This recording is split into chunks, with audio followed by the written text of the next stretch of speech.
ফের প্রকাশ্যে তৃণমূলের গোষ্ঠীদ্বন্দ্ব, মন্ত্রীর কার্যালয় দখল নিল অনুব্রত অনুচর। খবরে আসছে বিস্তারিত। অনুব্রত মণ্ডল ও মন্ত্রী চন্দ্রনাথ সিনহার অনুগামীদের গোষ্ঠীদ্বন্দ্বে উত্তাল শান্তিনিকেতন। অনুব্রতের গড়ে দলীয় কার্যালয় দখল নেওয়া নিয়ে উত্তেজনা। তৃণমূলের কার্যালয় দখল নিল তৃণমূলের এই অপর গোষ্ঠীর লোকজন। পরিস্থিতি সামাল দিয়ে ঘটনাস্থলে আসে শান্তিনিকেতন থানার বিশাল পুলিশ বাহিনী। মহিলা পুলিশেও মোতায়েন করা হয়। যদিও দলীয় কার্যালয়টি এক ব্যক্তির বাড়ি, তৃণমূলকে পার্টি অফিস করার জন্য ভাড়া দিয়েছিল, সেই বাড়িতে চড়াও হয় তৃণমূল এর অপর গোষ্ঠীর লোকজন।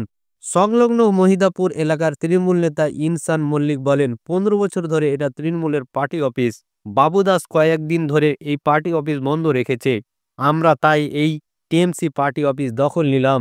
অনুব্রত মণ্ডলের ছবি লাগিয়ে দিলাম।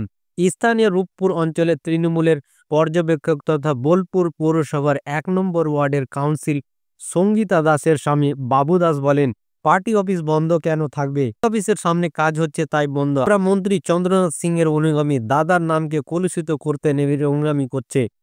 প্রশাসনকে জানিয়েছি। কারামন্ত্রী চন্দ্রনাথ সিনহার ঘনিষ্ঠ হিসাবে পরিচিত তৃণমূলের রূপপুর অঞ্চলের পর্যবেক্ষক বাবু দাসের কার্যালয় ছিল, এমনটাই এলাকার ঘটনা।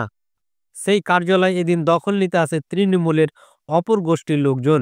কার্যালয়ের উপর অনুব্রত মণ্ডলের ছবি দেওয়া ব্যানার ও দলীয় পতাকা লাগিয়ে দেওয়া হয়। তবে এই কার্যালয়টি এক ব্যক্তির বাড়ি। রোজিনা খাতুনের দাবি, এই বাড়ি তাদের। বাড়িটি ভাড়া দিয়েছিলেন তারা। সেই বাড়িতে তৃণমূল কার্যালয় চলছিল।